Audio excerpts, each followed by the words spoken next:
This episode of Trails of Doom is brought to you by Easy Cool Flames. Check them out on eBay. So you saw a paintball gun, you picked one up, and now you want to play. Well, welcome to the largest group of paintballers in the country. Guys that just go out in their backyard and play paintball. You don't have to go to a field, you don't have to pay a bunch of money, you can just go get your gun, get your buddies together, and go out and play. I started doing this about 8 years ago, and back then I didn't have a clue what I was doing. So I decided to make this video series just so I could let people like you know what is involved in starting your own Outlaw Woodsball paintball field. So enjoy the show. Go for it.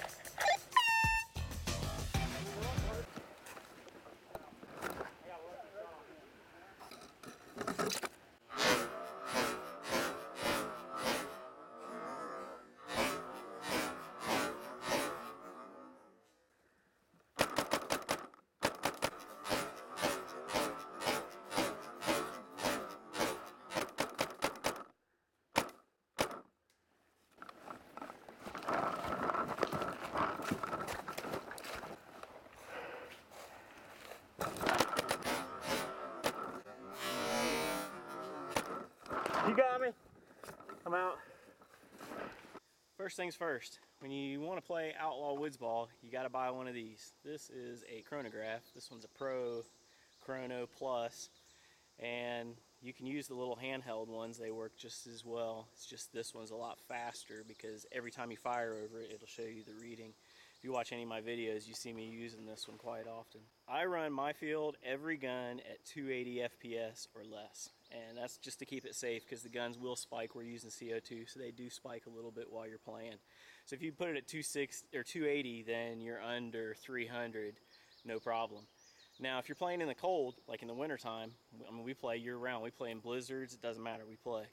And the colder it is, you want to turn down your FPS when you're playing in the cold, otherwise you'll get a bunch of barrel breaks and then nobody's having any fun. So I usually run around 250 when it gets around freezing, and that seems to work pretty well. If you use a backspin barrel, which if you watch my videos, I love backspin systems, I typically will only go like 4 clicks max when I'm playing in the cold. Sometimes I have to turn it off altogether because it just can't take the pressure hitting it on that paintball. So first things first, you got to get a chronograph. Then you want to get a good mask. If you got kids playing, I recommend a full helmet mask like this. This is a JT Flex 8. That's how I have my camera mounted. People are always asking, how do you get shots like that? See how it's just over my left eye? That's critical. That way when you pull up your hopper's not blocking the shot and it still sees where you're shooting at.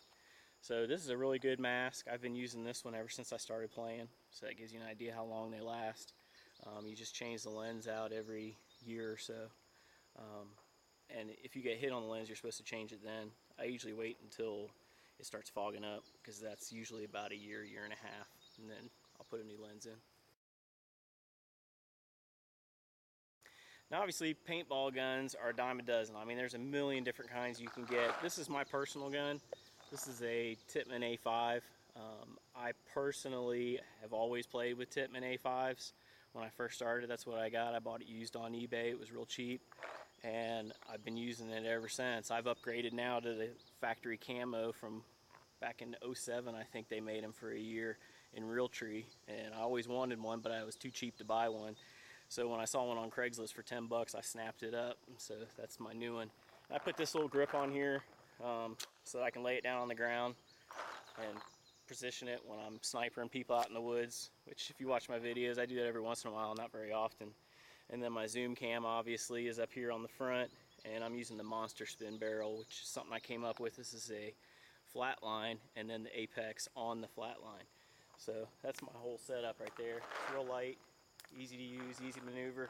If I lean, my camera stays pointing flat, so the trees stay vertical. So I'm getting ready to do some testing on this so people can see how this thing shoots distance.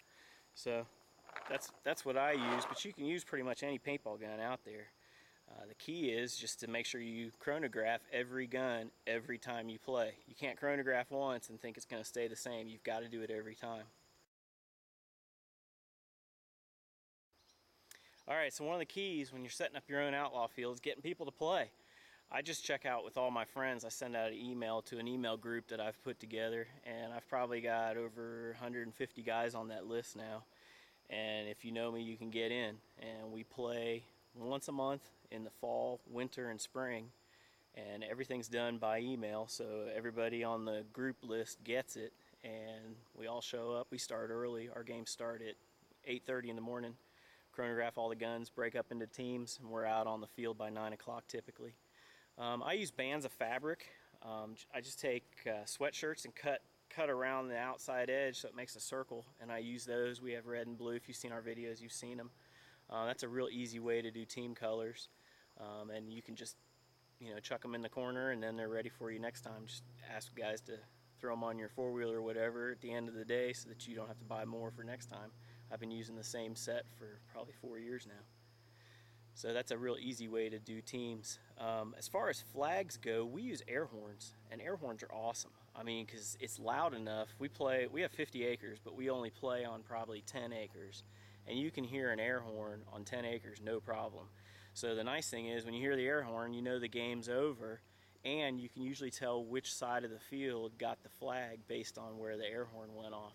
So that's really helpful. I bought actual air horns that mount right onto a regular CO2 tank, so I can just carry my CO2 tanks out, and then they can just turn it. It blows the horn. If you've seen any of my videos, you see us setting them off at the beginning and the end of the games, and that's a real convenient way for that to work. Alright, so if you're going to play Woodsball in your backyard, make sure you have insurance. Call your insurance agent, check with them. If you're not charging money, it may be different. That's one of the things where I live. If you don't charge, then it's not a commercial field. So everything at my field is free. I don't offer anything for sale. Everybody brings their own paint, brings their own air, and we just go out in the woods and play. And again, it's people that I know. So that's probably the biggest key, is keeping it to guys that are your friends. And just remember, you can get sued. I mean, anything in life comes with risks, and if you're going to do something like play paintball, it is dangerous. So make rules. Make sure everybody wears their masks at all times. Make sure they put on their barrel plugs if they're not playing or they're out. We have different rules for different games that we play. We play some scenarios that I'll make up. If you watch my videos, you've seen them. But we always play that if you're hit, you're out, and you've got to raise your hand or raise your gun in the air, and that way people know that person is out. So if you don't have your arm up and you're walking through the woods, somebody's going to shoot you even if you are out. So put your hand up, and then that won't happen. Alright, how do you play paintball with no refs? That's probably the biggest question people have when they hear Outlaw. They're like, oh, I don't know, people are going to be shooting hot and they're going to be shooting everybody. And well, to tell you the truth, I've played public fields and I've played private fields and I've played at my own personal field. I much prefer playing with my buddies at my own field. And we play a little different style than what everybody else does. We play, if you're hit, you're out, regardless of breaks. And the reason we do that is we don't have any refs on our field. Everybody's playing.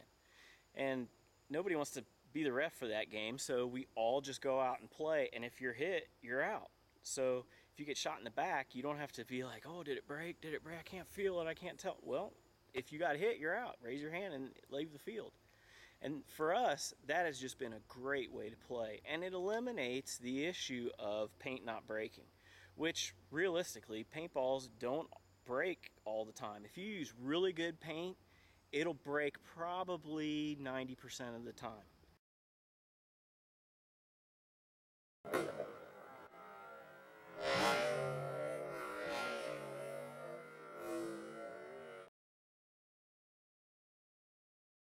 And if you get out to long range, then it may drop down to 60% of the time.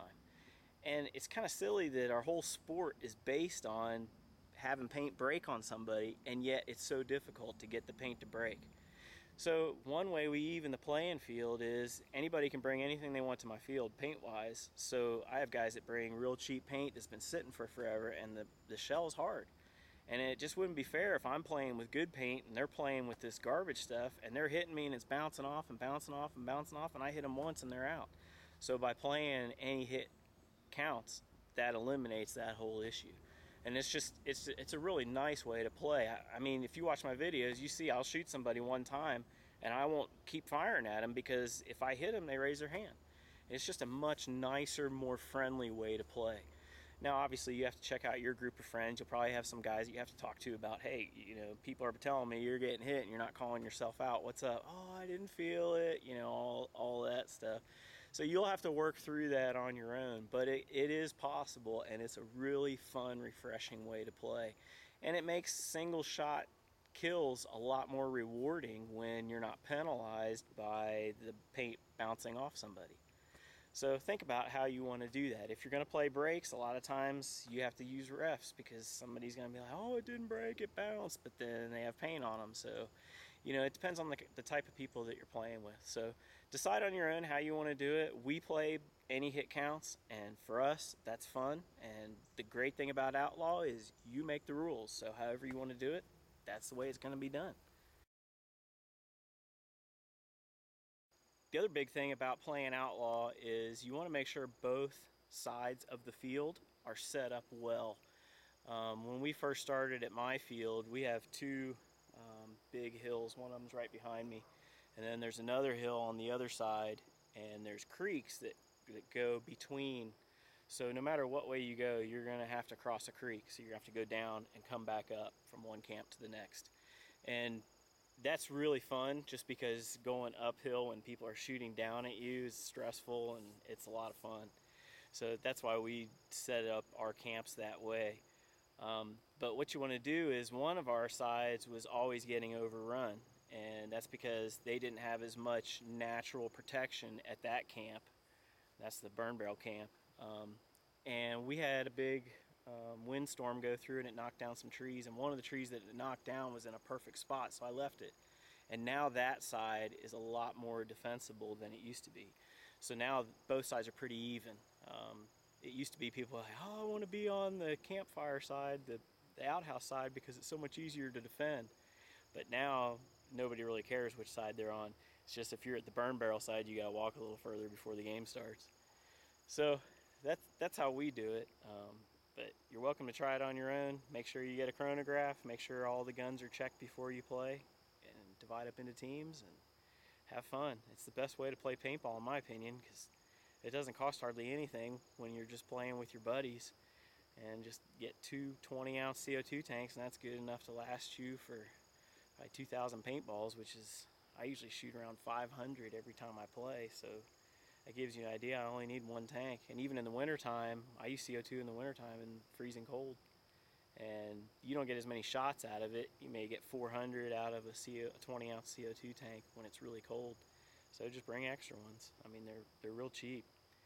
So that's how we play at Trails of Doom. And there's lots of other people doing it. I just wish somebody made a video like this so I could have learned instead of trial and error.